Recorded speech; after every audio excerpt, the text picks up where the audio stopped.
Stock of the day, which I always pick something in the news, which I'm also interested in its chart as well, is Fortescue Metals.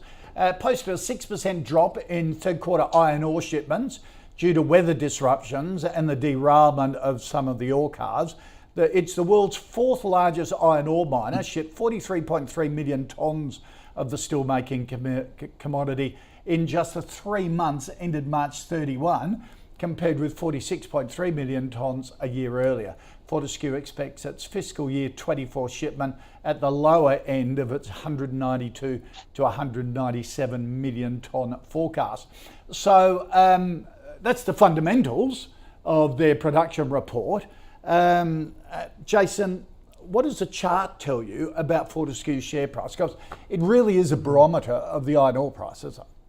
Yeah, look, it's been doing quite different things to the iron ore price. Like you look at Fortescue's share price, it was recently at an all-time high. Yep. And you look at the iron ore price, and it's been languishing within a large range for a couple of years now. So we've got a weekly chart of Fortescue on the screen. You can see that all-time high from a couple of months ago.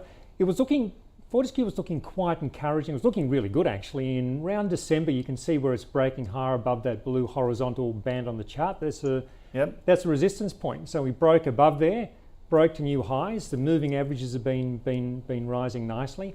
But what worries me a bit with this, it's the rate of decline from the high. It's not a shallow sideways consolidation. It's more of an abrupt turnaround. Right. And when you look at the iron ore price has set itself up to sort of be in a position where it could continue trending lower. And should that happen, well, of course, that's not great for Fortescue. I think the key here is just keeping an eye on that support. The old resistance is now support. So that's the blue bar, the light blue bar that's going across. That's the first line of resistance. Top blue horizontal bar also coincides with the 100-week moving average. So that blue line there. 100-week moving average is a technical measure, which 100 is week. 100.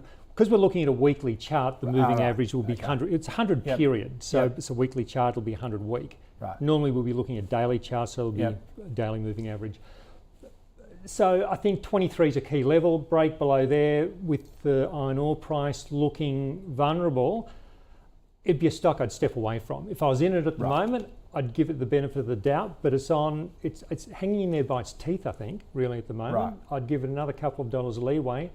Then I'd probably move it on, and because we've got to protect capital. Right. You just can't hang into a stock hoping it will come back, because often they don't. So it would be right. That's the iron ore price. So we're looking at the iron ore price there now. So you can see over the last couple of years, big sideways movement. And so where does it go from here? Does this become a base that it goes higher from? Or does it start to unravel from this base or from this trading range and head lower? We don't know the answer to that at the moment. Whilst it's below those moving averages, it's vulnerable. Right. Very different to what some of the other commodities are doing, which Gary was mentioning. Iron ore's not running that story at the moment. Yep. Okay, so you'd hold Fortescue for the moment, but if it dropped a couple of bucks, you'd sell. If I was long Fortescue at the moment, I'd give it a couple more dollars. If I wasn't in, I wouldn't be buying it. I wouldn't be buying this dip at the moment with the iron ore where it is. The market's generally a little bit in corrective mode at the moment. There's not a hurry to buy it. Yeah. But yeah, if I had it, it's only got a little bit more runway before I've probably got to move it on and just protect capital. Okay. Gary, what's your view on that, on Fortescue? Yeah, probably 100% agree with Jason there, really. The $23 region there, that is key support for the stock. So that's a definite 100%. Two things, obviously, you've got the lower guidance there, which has been a bit of a negative, but the price has sort of anticipated that, and there has been some reasonable volume. So Jason's right, that's kind of an impulsive sort of sell-off. There's pretty heavy volume on that. And we've had a bit of a bounce since then, but not a lot of volume coming in.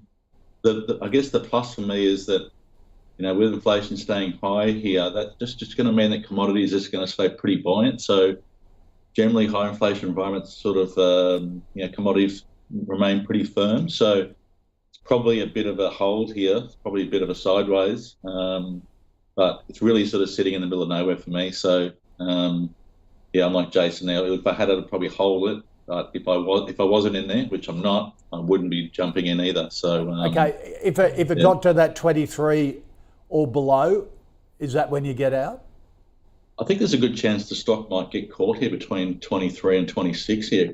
It might just go sideways or rises. Right. So that Jason's right, the iron ore price has sort of come off. It hasn't led there, but it's probably just sort of calmed down a bit after having a pretty buoyant period previously. Everyone sort of got iron ore wrong. Now sort of caught up and then it came off but I think it's probably a bit of a neutral. So to me, it's a bit of a sideways. I think the stock's probably likely to go nowhere, just sort of kind of remain sideways. That move here, which is probably me no interest in looking at the stock there. So I was going to say it sounds pretty boring.